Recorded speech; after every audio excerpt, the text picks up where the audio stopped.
Good afternoon, everyone. Welcome to the last webinar of this semester. Today, Juan de Mariana and Ostrom institutes are cooperating in the organization of this discussion around the reform of the criminal justice system. But before giving the floor to Marta Jimenez, who will be the moderator, I would like to briefly introduce the two organizations. First of all, Instituto Juan de Mariana is a classical liberal think tank founded in 2005 and based in Madrid, whose mission is to spread the liberty network through the Spanish-speaking countries and become a key actor in the configuration of public policies. And Institut Ostrom is a grassroots, non-partisan think tank and policy advocacy organization founded in 2016 in Barcelona to promote civil liberties, open societies, free markets, and evidence-based policy. Thank you so much for being here. And now, Martí, please, it's your turn. Thank you so much, Irune. Good afternoon from sunny Barcelona. This is Martí Jimenez Mausbach, Head of Research at the Ostrom Institute. As Irune said, a grassroots think tank and policy advocacy organization based in Barcelona. Thank you so much for joining us 1 week more at this series of online we have put forward, and many thanks also to Mariana Institute for their kind collaboration. So, as you know, the murder of George Floyd has ignited an unprecedented global protest against racial discrimination and police brutality, which is disproportionately directed towards Black Americans and other people of color. At the same time, foreigners, immigrants, asylum seekers, refugees are increasingly being subject to discourses of criminalization in policy and legislation, in the media, and in the public debate. In Spain itself, fundamental rights have been violated, not only in the border fence, but also in the so-called detention centers for immigrants, and racial profiling has been normalized in public spaces in alleged security preventive measures. So in light of the current political climate, questions around racism, immigration, and criminal justice are more urgent than ever. And in this regard, I would like to also take the chance to mention the work of Elinor Ostrom, who gives name to our institution. And in fact, Ostrom's research on policing offers robust empirical evidence that can be pretty useful for the debates going on today. So how common are racial disparities in criminal justice enforcement? What are the connections between criminal justice and migration control? What should officials' priorities be? How should legislators tackle criminal justice issues? To shed light on some of these issues, today we are delighted to welcome 4 world-class experts in criminal justice, civil rights, and economy of immigration. Clark Neely is the Vice President for Criminal Justice at the Cato Institute and Adjunct Professor at George Mason University. Good afternoon, Clark. Happy to have you. Nice to be here. Neela Bala is the Associate Director of Criminal Justice Policy at the Institut Institute, where she helps to lead criminal justice policy areas, specifically focusing on reforms in juvenile and economic justice. Hi, Neela. Hi, thank you for having me. Robin Cox is an assistant professor at the University of South California, and her research interests include the fields of crime, health, labor, and social and racial inequality. Good to have you, Robin. Thanks. Thank you for having me. And finally, Joan Monràs is a professor at the University Pompeu Fabra, an affiliated professor at the Barcelona Graduate School of Economics. He's also a research affiliate at the Center for Economic and Policy Research, the Institute of Labor Economics, and the Center for Research and Analysis of Migration. Bona tarda, Joan. Good afternoon. Good afternoon. Thanks for the invitation. So to get started with the panel discussion, I would like to ask Clark to briefly introduce what is the current state of the American criminal justice system and what are its main challenges. We have been hearing a lot these days about immunity, and I know the Cato Institute is leading policy reform in this area, but what exactly is qualified immunity and what are its implications for policing accountability? Clark, the floor is yours.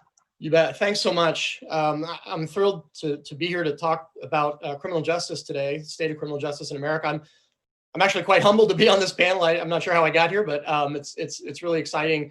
I'll say on a kind of a personal note, My wife and I have 2 small children, and our favorite thing to do is to take them on trips, and they've seen a lot of the world. And this year we've had to cancel every single one of them. So this is the closest I've come to actually having an international trip this year. So thank you for that. The state of criminal justice in America is not good. I'll sort of explain what I mean by that. But I think I want to front load it by saying that I think that we don't have to throw up our hands in despair.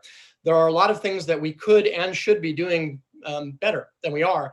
I sometimes say that for me, as somebody who came to criminal justice reform a few years ago after a career in public interest law elsewhere, I look at American criminal justice and I see a vast orchard of low-hanging fruit, by which I mean so many policies, so many things that we could be doing better than we do. So things are pretty horrible, but they could be a lot better if we would just embrace some of this low-hanging fruit. So why do I say things are so horrible? I mean, it's no secret, as you alluded to, that the frustration and anger has spilled out into our streets. It was prompted by the killing of George Floyd by police officers in Minneapolis, but that was really only a spark. That was not what all of this is about. I think my belief is that the most essential problem is that America's criminal justice system has lost both its moral and its political legitimacy. It is a system that simply doesn't have legitimacy anymore. And why is that? I think there are arguably 3 or 4. I'm going to go with 4 basic reasons. The first is that we use our criminal justice system for things that a criminal justice system should not be used for. Fundamentally, what a criminal justice system does is it authorizes agents of the government to do violence to citizens who transgress in various ways. So it's a really serious thing to criminalize any particular conduct, because it not only authorizes, but really directs agents of the state to do violence to people who engage in that proscribed conduct. And we are completely profligate as a country about criminalizing various types of conduct. We criminalize so many things that should not be criminalized. Personal drug use is certainly high on the list because so many people continue to engage in that activity, notwithstanding the fact that it's a crime, but there are plenty of other things as well. And so what we end up doing is using our criminal justice system for a whole bunch of things that it's not designed for, and it really cannot morally be used for. Things like addressing mental health issues, addressing substance abuse issues, addressing issues of poverty. In America, we use our criminal justice system for all of those things and more, and it's not well designed to handle those issues, and those are not issues that should be primarily handled through that system, in large measure because the system is fundamentally one of force. And when you use force against people that have not done anything morally wrong, then you yourself are behaving immorally. So that's point one. I sometimes refer to that as unconstitutional overcriminalization. The second way in which America's criminal justice system has lost its political and moral legitimacy is that we've moved from a system where there are a great number of kind of checks and hurdles and hoops that the government has to go through before it can convict a person and punish them, to something that is much closer to a kind of a point and convict system of adjudication. In America, everybody has a constitutional right to a jury trial when they are charged with a crime for which the punishment could be more than 6 months.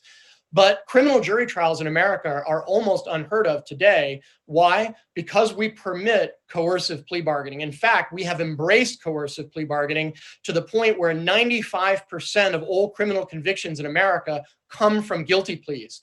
And it's important to understand what a guilty plea is in America. That means that a person has decided to waive their right, their constitutional right to a jury trial, to a process that whereby they could easily be acquitted, even if they are guilty. There's a very valuable right. They have somehow been induced to decide to waive this very valuable constitutional right and simply condemn themselves to plead guilty and exchange the possibility of an acquittal and freedom for the certainty of a conviction and punishment. The only way you get such massive numbers of people to make that choice, and I'm going to keep using those scare quotes, the only way you get people to do that on such a massive scale is through coercion. And we in America have embraced coercion, and specifically coercive plea bargaining, completely. And so that's how most criminal cases in America are adjudicated. They are adjudicated through a system of coercive guilty pleas, of coerced guilty pleas.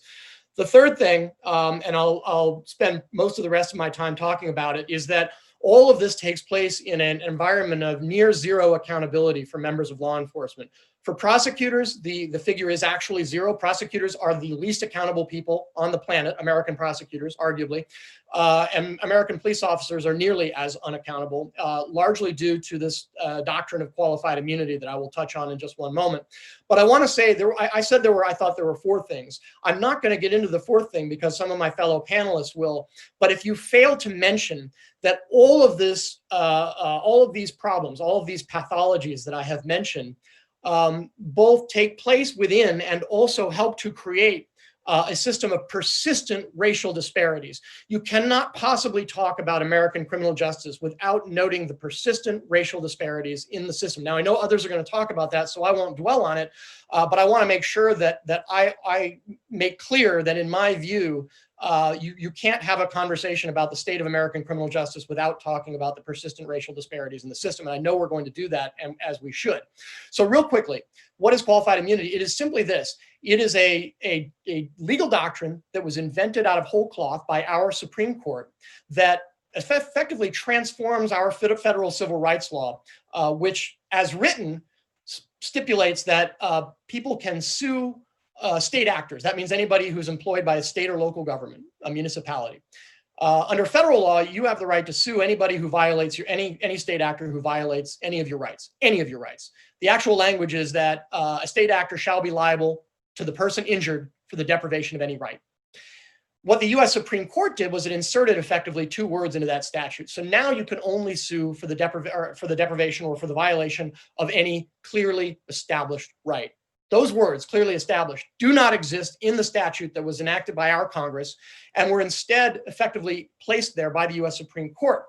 In order to satisfy that clearly established requirement, you have to identify a pre-existing case in your jurisdiction where a police officer or other government official has done the exact same thing to somebody else that was done to you, and a court has already said that's impermissible. So I'll conclude with just a very, I think, stark example. The police officer who killed George Floyd, Derek Chauvin, has been indicted for second-degree homicide in Minnesota. It is entirely possible that he could be convicted of that crime, of second-degree murder, and still escape civil liability if Mr. Floyd's family were to file a civil lawsuit against him, which they can do. It is entirely possible that because of qualified immunity, that man could be convicted of murder, but still escape civil liability. Why? Because there's not a case in Minnesota where a police officer kneeled on somebody's neck for 9 minutes until they lost consciousness and died. And if that case is not already on the books, then qualified immunity will apply and that civil lawsuit will be dismissed. And I think actually that's more likely than not. So that's a kind of an overview of what I view as the fundamental pathologies in the American criminal justice system. But let me end by saying that they are not set in stone.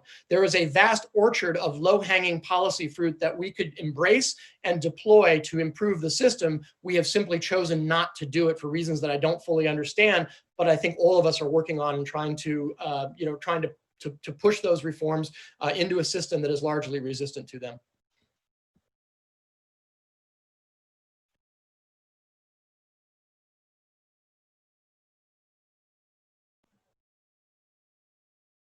And that's my pitch.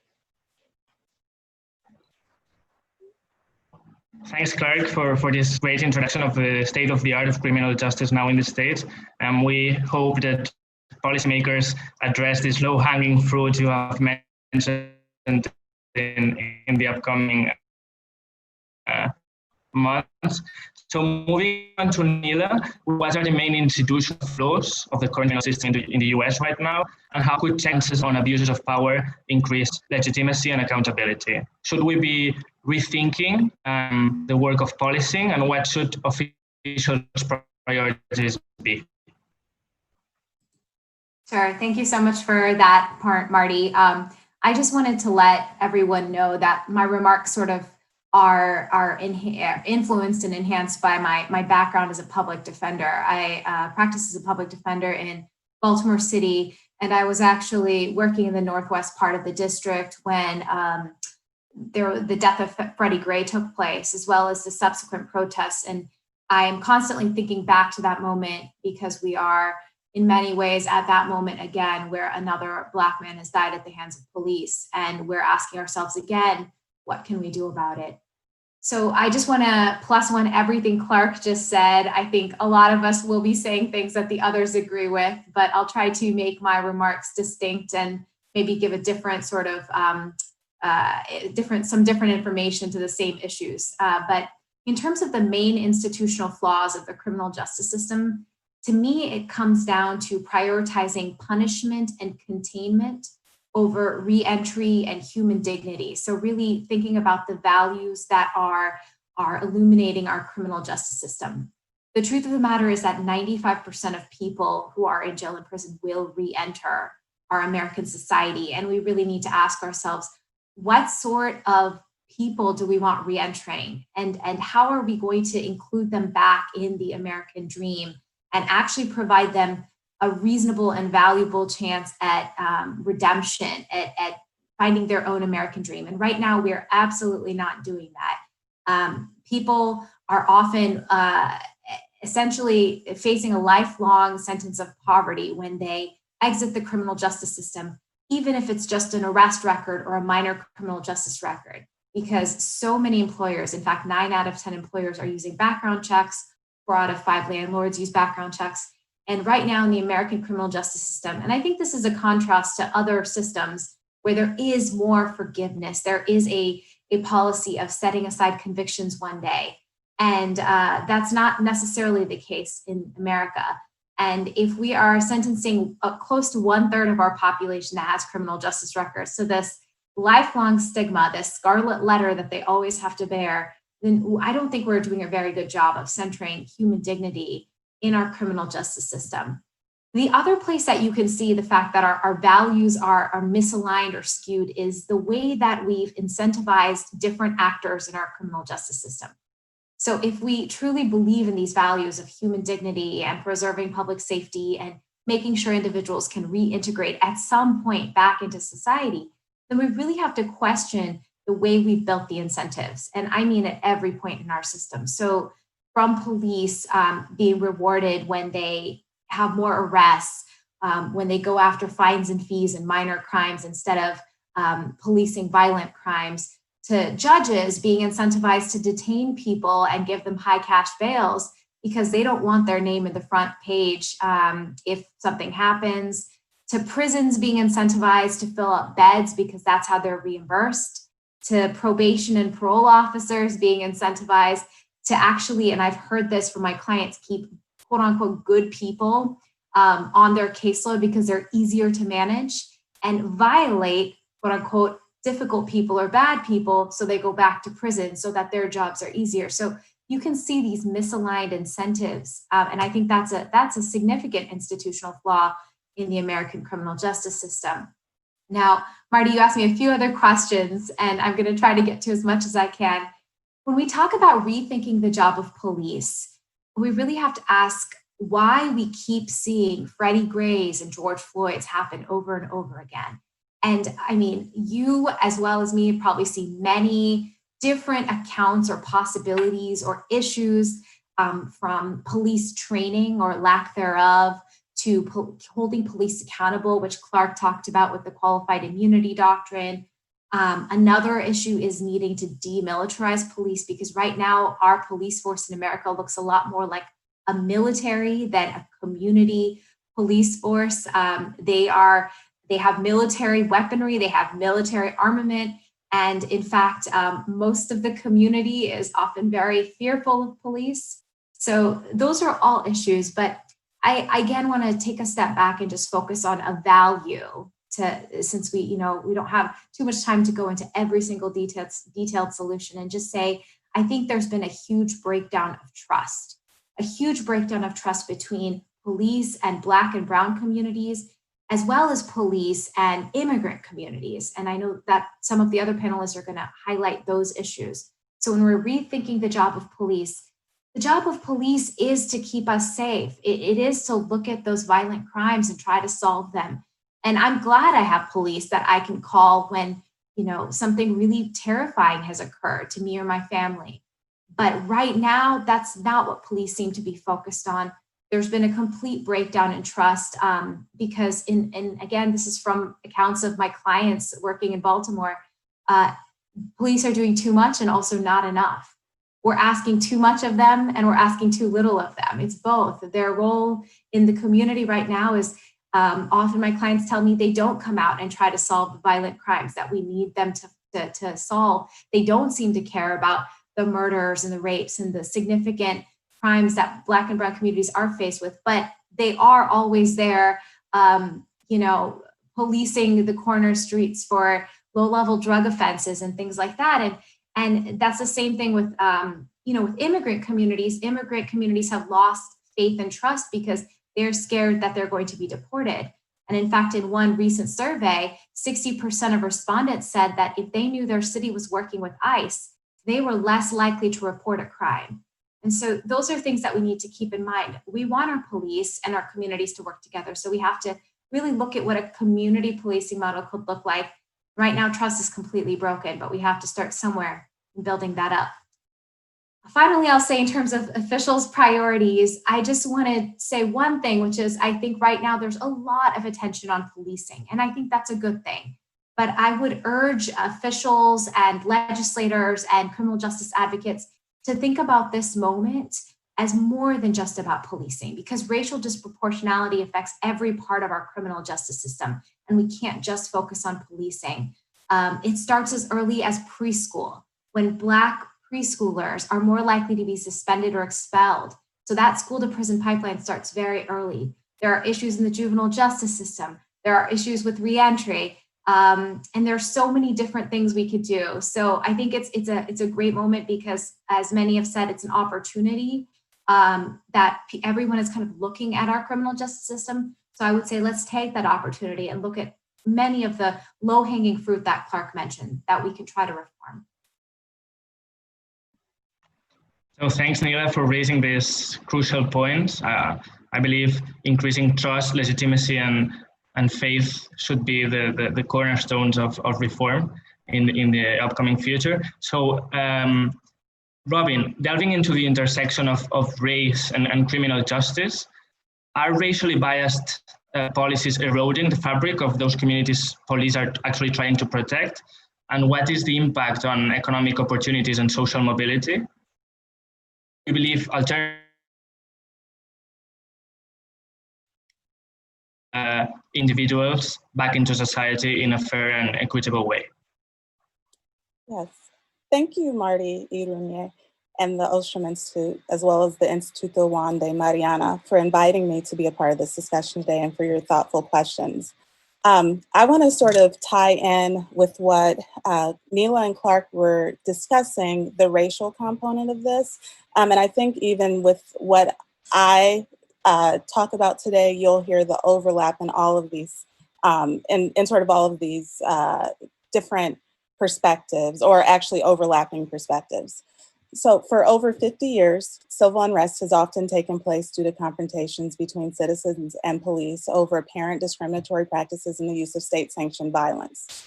In other words, the horrific abuse of power that the world witnessed with the murder of George Floyd, an unarmed Black man, by 4 Minneapolis police officers a few months ago has actually been taking place for decades and was the impetus for civil unrest in the 60s, just as it has been today. In fact, the Kerner Commission was established to understand the origins of the civil unrest in the 60s, and according to their report, one of the major factors was an abrasive relationship between the police and the Black community. So once again, over 50 years later, we're asking ourselves the same thing today. For many marginalized groups in the United States, the police are not viewed as an institution that provides public safety, but instead as a tool of social control to maintain the current status quo and social hierarchy. Ronald Weitzer has discussed the problem of police corruption and brutality in the United States and purports that because of the nature of policing, officers often develop a thin blue line mentality that places them as the barrier between chaos and order, which can lead to a grander feeling of purpose and abuse of power. When you couple this mentality with the racial history of the United States, how Blacks have typically been viewed as less than human and often vilified in society, it becomes easier to understand the duality in American policing and the criminal justice system in general. That is largely based on race and secondarily class. At the same time, police are here to enforce the laws and policies of society. And if these laws explicitly, for example, think about Jim Crow laws, or implicitly, think about war on drugs legislation, take away the civil liberties and rights of marginalized groups, then yes, these policies will also undermine the ability of police to protect and serve these segments of the population. It is important to note that these laws and policies can be colorblind and at the same time racially biased in their implementation.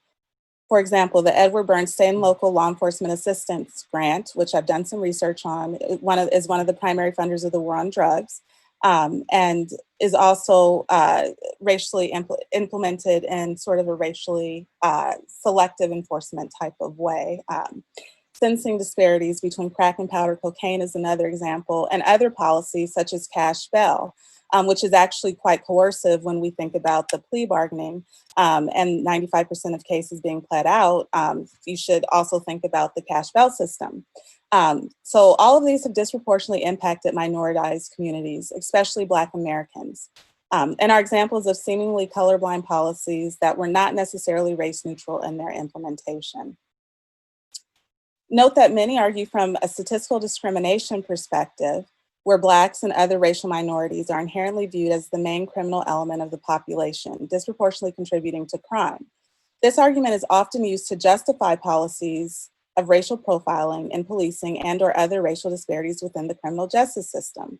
Racial profiling as a quote unquote policy is especially nefarious in our country, in a country like the United States with a long history of slavery and oppression predicated on race. Racial profiling based solely on crime statistics takes an ahistorical perspective of the issue and doesn't take into consideration racial bias in policing and consequently how that might also impact the distribution of the crime statistics. And it also allows for continued abuses of already marginalized groups. One of the main problems is that in general, the United States has decided to use the criminal justice system to address problems stemming from racial oppression, lack of investment in historically oppressed communities, and historical economic inequities.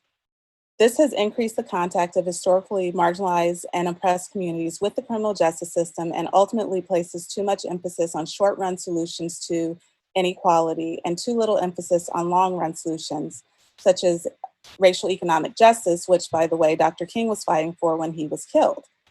Economic justice that would ensure better employment, greater earnings, and closing the racial gap, possibly even through a policy like reparations. This is why many are calling for a disinvestment in the criminal justice system and increased direct investments into minoritized communities. Remember, within the theoretical underpinnings of the economics of crime, we can choose to invest in positive incentives or negative incentives to deter crime. Positive incentives would improve the economic opportunity set of individuals in order to improve their legal earnings potential, which is the opportunity cost or what is given up to participate in so-called criminal behavior. On the other hand, choosing to invest in negative incentives does not necessarily help the individuals out of the circumstances that may have led to their participation in socially unacceptable behavior, but instead only seeks to deter crime through increasing the cost to committing those crimes, such as increasing the probability of detection, the probability of conviction, and the severity of punishment, which we've seen through the mass incarceration policies that began in the 1970s, this more punitive approach to crime. In fact, placing emphasis on these negative incentives may actually lead to greater criminality in the long run, given that contact with the criminal justice system worsens economic opportunity and social mobility. Since the 70s, as I mentioned previously, we have witnessed in the United States an experiment in mass incarceration that has been extremely harmful for marginalized communities, especially for the Black community. And we've seen the negative effects of placing too much focus on these negative incentives, how that can impact individuals and communities. These policies, like mass incarceration policies that disproportionately impact already marginalized communities, will have intergenerational effects that not only impact the individual directly involved, but also their families and children. In addition, these effects extend beyond just economics to health consequences. Something else that is now receiving quite a bit of attention as it relates to the overarching power of the carceral state is legal debt, which some of my other panelist colleagues have discussed as well. Even though many individuals involved with the criminal justice system come from poor, marginalized communities, we have seen examples of local municipalities that have used the criminal justice system to generate revenue through legal fines and fees.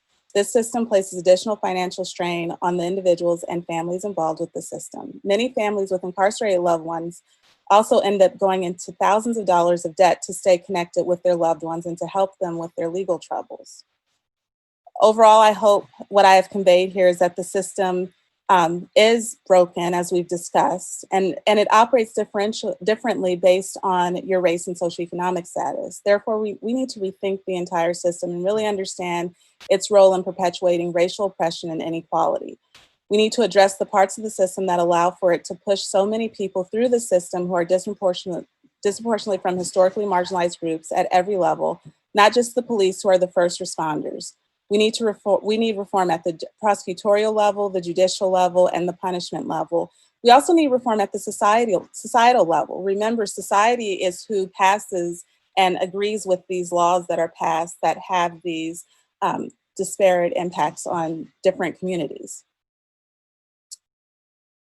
At this time, I don't necessarily have time to completely lay out all of the policies I'd like to, but I do have a book chapter with Washington Center for Equitable Growth that discusses many policy issues, and hopefully I'll be able to discuss some of them as we continue with the panel. And so the book chapter is called Overcoming Social Exclusion, Addressing Race and Criminal Justice Policy in the United States for those who are interested, but I do hope I get a chance to address some of the policies here today. Thank you so much, Robin, for this interesting edition. We'll make sure we post the link to this forthcoming book.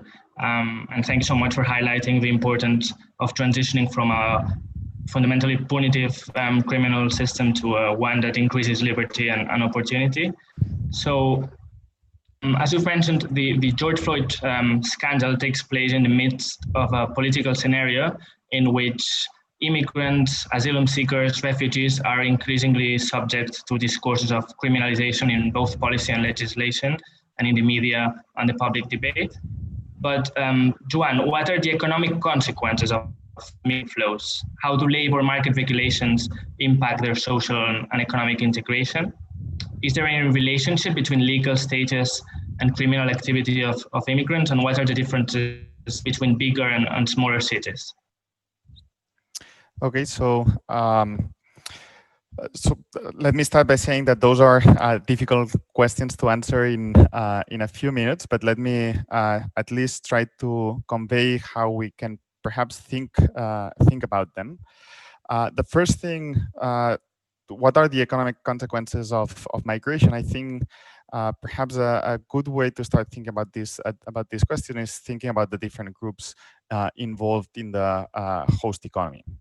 And by this, what I mean is thinking a little bit about the immigrants and how different ways in which host economies treat immigrants may affect how they integrate, how they behave, how they perform in the host economy. Second is how the host economy or how the economy treats natives that perhaps compete in some jobs or compete in some housing, etc., with some of these immigrant workers. Are there ways in which the host economy can help this type of workers? And third, and that's perhaps the largest group, is to realize that many natives enjoy consuming whatever these immigrant workers bring into the host economy, and many other natives are good complements to the skills that many of these immigrant workers bring to the host economy.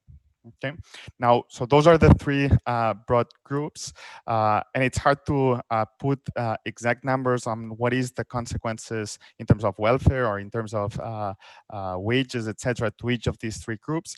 Let me just mention a few of the dimensions where I think it's important to think.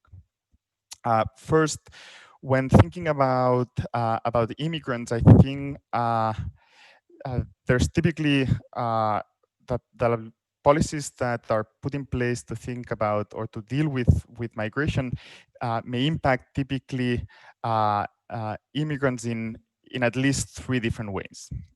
First is there's a bunch of different policies that are put in place to affect the size of immigrant flows. Is it that depending on these policies, which have a myriad of different aspects, from enforcement in the border to paperwork that immigrants need to do, to what we've seen recently, temporary closures of visa programs, etc. Okay, so those are the first types of policies, and these policies are what get most of the attention. However, I would like to emphasize two other types of policies that perhaps are as important as this overall flow of immigrants. The first being, there's many countries thinking about what is the composition of these immigrants that are coming into the host economies. I'm not gonna, so I think that there are many discussions about these as well. I'm not gonna touch so much on those either. What I'm gonna touch about a little bit more deeply is what are the types of policies that help to accommodate these immigrant workers that move into host economies, and in particular for two main reasons. The first one is how fast immigrants enter the labor market, how fast they are able to work, how productive they become in the host economy crucially depend, for instance, on whether they're documented or undocumented workers. And there's some research that I've done with variation here in Spain, where I precisely document this aspect, whereas unexpectedly following the attacks in Atocha in 2005, the government legalized close to 1 million undocumented workers. And what we see is that these workers start to work in better paying jobs. They start to move more inside the territory. They can move from initially high immigrant communities to lower immigrant communities, perhaps a sign of disintegration into the broader economy. So I would just like to point that treating or putting policies that treat immigrants well in this respect is just one way to make these immigrant workers assimilate more quickly into the host economies. The second aspect that is important in this respect is more how this affects their behavior relative to criminal activities. And to this, I'm just going to point out to a paper by Paolo Pinotti, which basically uses a variation coming from when is it that immigrants that were applying for legal status, there's a point where some got these legal documents and some didn't. And by comparing these two groups of immigrants, he documents a big impact on reductions in criminality of these immigrants that got access to the legal status. So bottom line of this type of policies is treating well immigrants is a big step towards making them better workers and also better citizens in this respect. The final things that I would like to emphasize is that when thinking about the natives' perspective, perhaps the biggest concern is those set of workers that may be negatively impacted by immigration, perhaps in the labor market, perhaps in the housing market. In this respect, all that I'm going to say is that most of what we know in terms of the evidence available is that if there effects on native workers that are closely competing with immigrant workers are typically short-lived, in the sense that, particularly in the US, there's good evidence that local labor markets adapt very well to inflows of immigrant workers. And perhaps in that respect, there's some European countries with perhaps some legislations in the labor market that don't help this absorption of immigrants into the labor market. The final thing that I'm going to point out is that when we think about the immigration, and that's related to some research that I'm currently doing, is that it's fundamentally an urban phenomenon. Cities in the US and cities elsewhere typically pay higher wages and have higher housing costs. And what this means is that if, as an immigrant, and perhaps something that defines someone as an immigrant or that's strongly influenced, is that part of what you earn you consuming back in your country of origin, then you have an incentive to move into and locate within the host economy into a high wage, high price location rather than a low price, low wage location. What this means is that thinking about immigration is also thinking about urban policies that help accommodate these immigrant workers into these big cities. And that necessarily means thinking about the housing market and thinking about how policies in the housing market help immigrants make it into these big cities, but also natives stay in those big cities that tend to be high productive locations. And I'll leave it here. Thank you so much, Joan, for such a comprehensive review of the research on the implications of immigration for the labor market, welfare, even urban planning and housing. So before moving on to the Q&A, I'd like to ask the four of you to wrap up with a final question. How do you believe this public debate will impact legislation and policy reform? And what key ideas or principles should guide policies related to criminal justice and migration control in the upcoming months or years? We might start with Clark. Yeah, thank you. So it is a difficult question to know exactly where to start, because that question necessarily turns on, I think, 2 points. One, where would it be the most effective to start? But second, where is it most politically feasible to start? And those aren't necessarily the same thing. There is a great deal of discussion going on right now in America about police accountability, about trying to address things like excessive force and the propensity for American police to use force when they don't need to, including particularly lethal force. And so I think that from a kind of a sense of where the most political momentum is, I think it's probably there right now. And so we have been focusing our efforts, and I think when I say we, I mean my colleagues at Cato and others within the criminal justice reform movement, have been kind of going with that current, trying to harness some of that energy and do what we can on the accountability side. There's no magic solution to any of this, but as I alluded to earlier, I do think that there are some sort of fairly low-hanging fruit type reforms.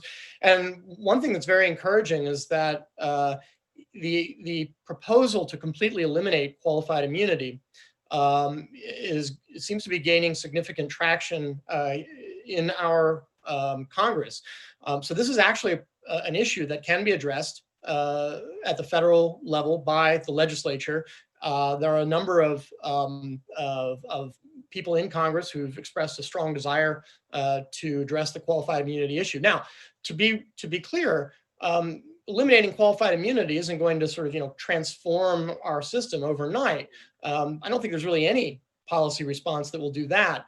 But I think it'll do two things, I think, if we're able to get rid of qualified immunity. First, it'll send, I think, a very strong signal that this time we really are serious about achieving fundamental change. The other thing it'll do, I think it will help to give us a better handle on the sort of the scope and nature of the problem. We know there's a problem with police violating people's rights and using too much force, but we don't have, I think we lack sort of a comprehensive set of information about that. I don't think getting rid of qualified immunity will completely fix that problem, but it will certainly increase the amount of information that we have available, because litigation turns out to be a very powerful tool for generating information. We have a very robust civil discovery process in the United States, and it enables people to get a hold of information, things like recordings from police body cameras, internal reports that otherwise wouldn't be available. And this will give us, I think, a much better sense of the sort of the total scope of the problem. This is just one of the many problems that we face, but there's a lot of energy right now, sort of within our electorate, to address this particular issue. And so that's where I think our efforts are likely to be largely focused, not exclusively, but largely focused for the next few months at least.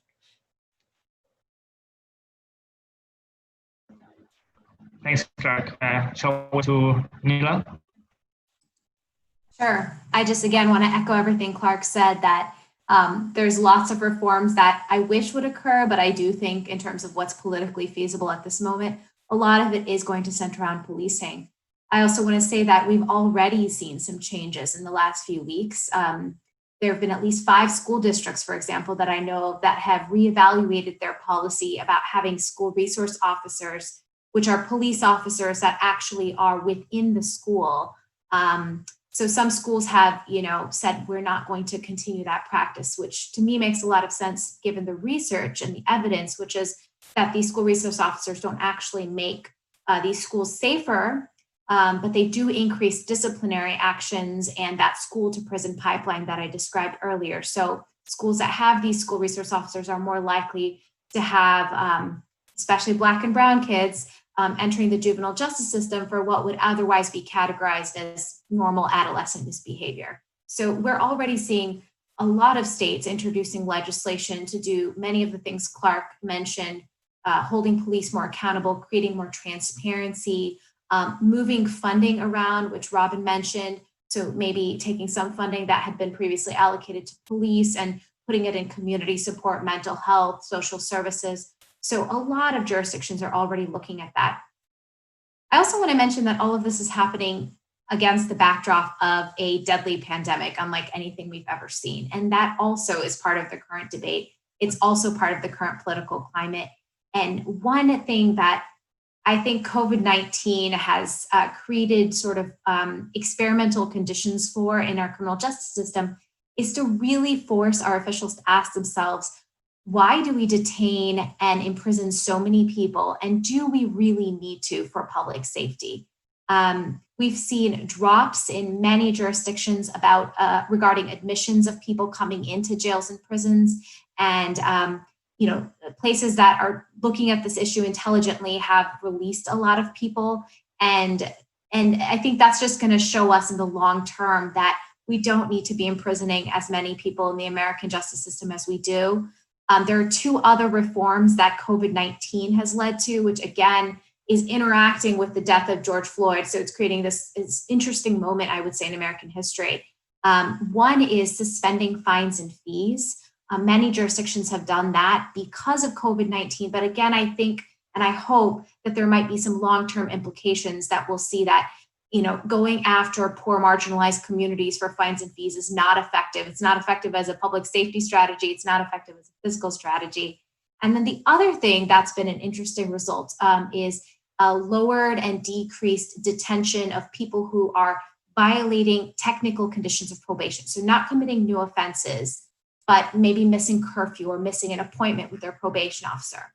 A lot of probation agencies that we talk to are saying we are not immediately taking these people to court and imprisoning them for these violations. Again, I think there might be long-term implications that we can see. We can really change the face of community supervision and do it safely. So I'm hopeful that both of these events will actually lead to some long-term changes that we really need to see in our criminal justice system.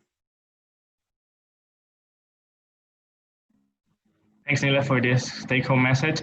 So moving on to Robin. Yes, thank you. And, you know, I want to say that, you know, ditto to everything Neela and Clark mentioned as well. But I also want to highlight the importance of race and society's perceptions of race and the long history of race in the criminal justice system in the United States. I mean, at one point, you know, freed slave labor was recouped through the carceral system. So I think in order to really make segue into this system, we need to take a hard look at society and our perceptions of race and how they intersect with criminality. So in addition to the very practical criminal justice focused reforms, we can't forget that society also agrees with Neela and Clark mentioned political feasibility. That's society. And so we have to address how to make these reforms, all of the reforms that are necessary, more politically feasible. And I think part of the way to do that is through a re-education in this society on the history of race. And actually, this is something that Martin Luther King called for before he was murdered, was that whites should re-educate themselves about the history of African Americans and the history of oppression, because it's going to take that as well to properly bring about economic justice for African Americans. And so I want to reiterate that here, that we need a true education program, possibly a K through 12 program in public schools and even colleges, that centers on teaching individuals the true history of race in the United States. So that's one place I think we need to start to address these issues of feasibility. Another is not to forget that there are federal programs that have influence or have provided incentives for state and local officials to operate in certain ways. So we need to review these programs and understand whether or not these programs are causing more net harm than good. So we need to do a cost-benefit analysis of these programs. I have a paper with my colleague, Jamie and Cunningham, where we looked at the Edward Byrne State and Local Memorial Grant Program. There's also have been other papers on the COPS programs, which is what funds the school resource officers, and all other work on, for example, the 1033 program, although not as it relates to race, you know, and how that impacts communities. So I think we need to take a hard look at federal programs that might be providing incentives for the criminal justice system to operate in certain ways as well. And we also need the federal government to encourage and promote policies that work against the dehumanizing effect of racial biases, and development of programs that produce empathy towards others. And this should also address some of the immigration issues as well as it relates to immigration and policing, because I think they're also intricately connected there. And as part of this strategy, these policies should address racial biases, not only just in the criminal justice system, but also their root causes and how different aspects of society, such as the news media's reports of criminals and victims, how that might perpetuate certain stereotypes, for example, overrepresenting African Americans and Hispanics as villains and overrepresenting whites as the heroes or the victims of crime, for example, because that impacts public perception. You know, I've already talked about an audit of federal crime control programs and policies in order to understand the impact on historically marginalized groups, and encourage state and local governments to do the same, and then defund programs that inadvertently lead to greater net social harm, that increase racial disparities or that have a disproportionate burden on historically marginalized communities. And economic opportunities and investments should not happen on the back end through the criminal justice sector. I've done some work as well on working while in prison and its impact on labor market outcomes upon release is sort of within this reentry framework. But why is it that individuals can find work while they're incarcerated, but they can't find work prior to being incarcerated? So we need to sort of rethink when and how we're willing to spend this money. You know, we would get a better benefit if we spent it on the front end, and for example, early childhood education programs or employment opportunities for youth, for example. And we also want to think that we should think about, Neela mentioned our use of incarceration and whether or not we need to use it for all of the different crimes and quotations that we incarcerate individuals for. We should think about whether we should have a moratorium, for example, on incarcerating individuals for nonviolent offenses. And again, this depends on is the net harm greater than the good that this incarceration does to society, and especially incarcerating low-level nonviolent offenses. And finally, another program I've talked about, another policy option I've talked about is tying federal funding of criminal justice programs to states' eradication of disenfranchisement laws. And this actually disproportionately impacts African Americans. Even though African Americans' right to vote became protected by law with the Voting Rights Act of 1965, the racial disparities in felony convictions suggest that they disproportionately bear the burden of felon disenfranchisement laws. And through these laws are effectively losing their right to vote. So we need to really think about that and how that impacts who's in office and the types of policies that we get. Because if the folks who are most impacted by these policies are the least likely to be able to change these policies because of laws such as felon disenfranchisement laws, then we're just going to be perpetuating the inequality that we see in society, and it will be much harder to promote change. Thank you.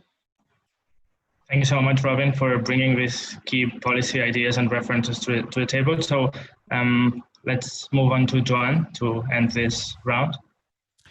Yes, well, I'll touch only on migration policies briefly. And in that front, I think I'm perhaps less optimistic than some of the interventions before some of the prior interventions. And the reason for that is very linked to COVID, right? And I think that unfortunately, the policy response is going to be overwhelmingly, it's going to be clearly restricting migration across many countries and that's going to last for as long as COVID lasts, right? And so it's not going to lead to a comprehensive reform of migration policies or a systematic way on thinking about the flows of immigrants that host economies can accommodate, the composition of these immigrants, or the policies towards the immigrants that can help them both integrate and become citizens and fully integrate into the system. So in that sense, I'm quite pessimistic vis-a-vis migration reform. Thank you so much. So I believe we have a few questions posted on the YouTube channel and social networks. So Irune will be picking up those. Irune? Thank you so much, Martí. Yes, I'm going to make you one question for each one of you that I've been collecting from YouTube. So the first question is for you, Clark, and I assume that this question was about your first intervention, because this person says, that's interesting. How can cases be ruled or created in those areas if there is qualified immunity in place? It seems like a catch-22 and huge loophole? Yeah, it's a great point.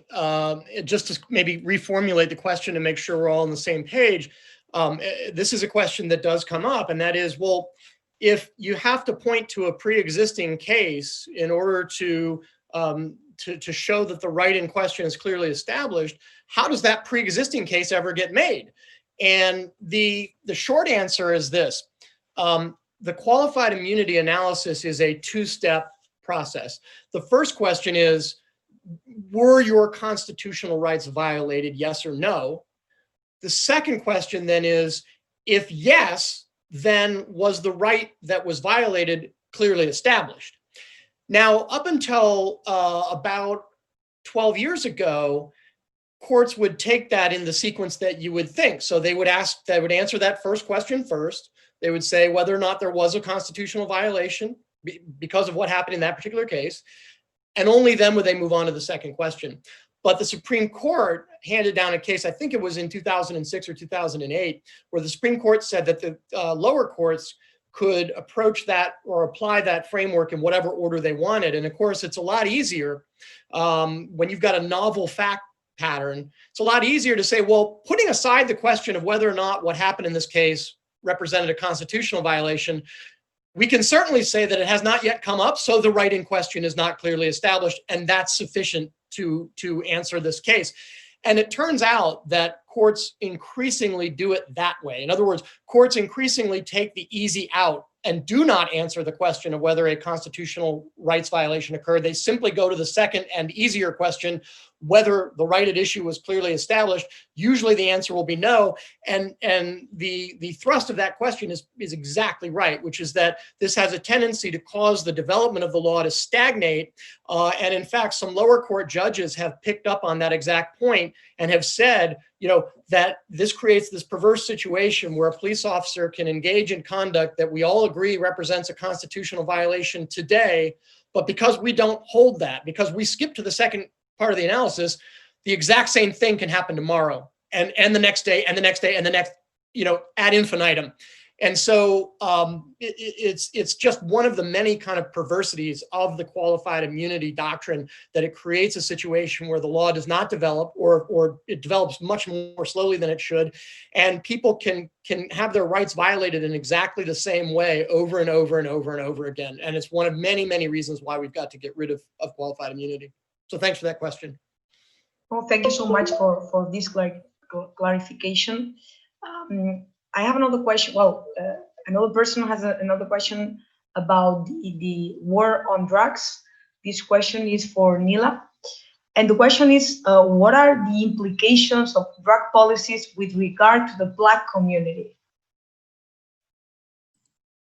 So if we look at the laws that have developed over, again, the last 50 to 100 years, they may appear to be race neutral, but they're not. The drug laws themselves are not race neutral. And certainly the way that they have been implemented in our communities is not race neutral. We have research and evidence that suggests that drug use between, white individuals and Black individuals is not significantly different. But of course, we see significant differences in how they are policed and how they are punished. So to the first point as to whether the laws themselves are always race neutral, they're not. We know this from crack cocaine. That's the example that, most people are familiar with. But in terms of the way that it's policed in our communities, the police presence in Black communities, for example, in Baltimore, is significantly different than the presence in neighboring counties like Howard County or Baltimore County or Montgomery County, richer, more affluent white neighborhoods. And, that has trickle-down effects through all parts of our criminal justice system. If a white individual is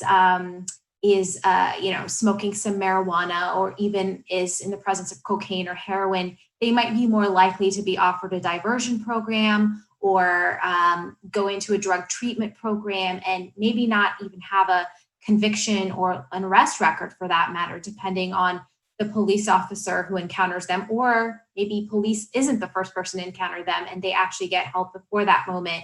But unfortunately, in Black and brown communities, that's not the case.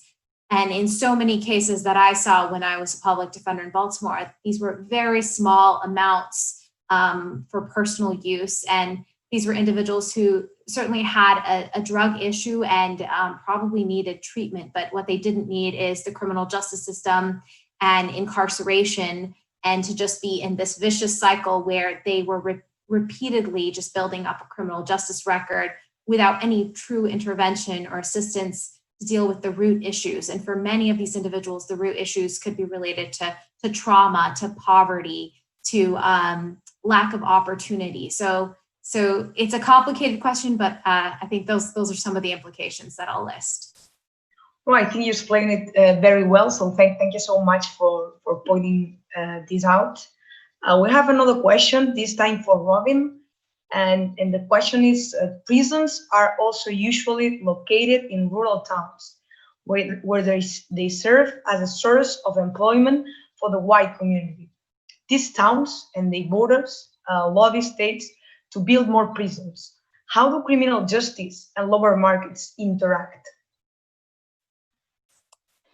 Right. So I also talk about this more in depth. I have my Economic Policy Institute article talks about this a little bit more in depth, and they do interact, and they do lobby for employment. These towns that have seen manufacturing, there's an interaction between manufacturing flight and then trying to figure out how to sort of restore employment. And prisons were seen as a way to do that, and especially there was federal funding for building prisons as well. And so you would see congressmen lobbying for prisons, for money where prisons could be built in their town as an economic growth strategy. Now, the research suggests that this was a very poor economic growth strategy, and in the end, in the long run, it doesn't lead to economic growth. But the question is spot on, where these policies, where there has been lobbying by certain communities that have seen decreases and declines in employment due to declines in the manufacturing sector, who have sought to replace that with jobs in the criminal justice sector, and specifically prisons. I also want to respond to the war on drugs question, because the research I mentioned earlier in terms of the Edward Bernstein Local Memorial Law Enforcement Assistance Grant, that is the major funder of the war on drugs. And so we do find in that research that racial disparities in drug arrests, and in particular drug sales arrests, actually increase after local agencies receive funding from the discretionary aspect of that particular grant. So I just also wanted to mention that as well. Thanks. Yeah, thank you so much. Sometimes it's important to highlight what you cannot easily see. So thank you so much again. And well, last but not least, we have one last question for you, Joan. And the question is, what are the effects of legalizing undocumented immigrants in crime rates? In crime rates. So that so it's not my area of expertise. So I'm more of a labor economist. So here I would defer the question to basically looking at some of the amazing work that Paolo Pinotti is putting together, some work by Giovanni Mastroboni that looks at some of these issues. My reading of these papers is basically that when you give more opportunities to people, they reduce the amount of criminal behavior, right? And there's clear evidence for that using what we call good identification strategies. It's solid evidence. And that type of philosophy behind policy reform and how it impacts criminal behavior, it also applies for the labor market, right? The more opportunities you give to people, the better they can work and the more productive they are. and the better is usually for the host economy. Joan, I don't know if you maybe wanted to add something to the question about the labor market in the prisons and the relationship. Maybe it's more related to your file. So I did not know about this lobbying, but it's certainly things that are worth taking into account, right? So what are the there's a big sorting in the US in terms of the racial composition, and that sorting is true both inside cities, something that I've looked more into in my research, but also across cities. And so it's something that it obviously needs to be taken into account, right? There's big disparities in how big shocks like import competition or other types of shocks that affect very disproportionately different parts of the territory is affecting different communities, right? And how these different communities are trying to cope with these labor demand shocks. And obviously there are some that may be using lobbies or opportunities that are perhaps not in the interest of the overall economy, but more in the interest of these local communities, right? And so there's at least some thought behind how much weight to put into helping certain local communities, but also not losing a global perspective on what's perhaps most convenient for the country. Well, thank you so much. So, I believe we will leave it here. Thank you so much, Robin and Joan, for this enlightening discussion. I believe we covered quite a lot, and it was great to have insights both from perspectives of fellows working at academia at BF and USC, as well as professionals working in two of the leading things in criminal justice reform, which are the Cato Institute and the R Street Institute.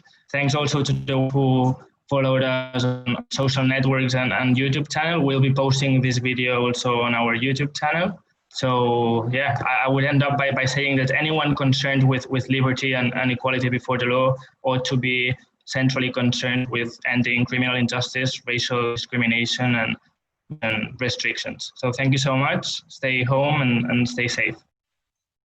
Thank you. This was a wonderful panel. Thank you. Thank you. Thank you. Thank you.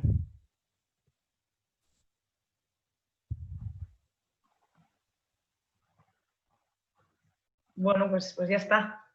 Bueno, es que volia preguntar si seguíem en directe o no. No seguim en directe, oi? Jo vale. És que sempre tenim aquest dubte perquè, clar, al final, si no se sap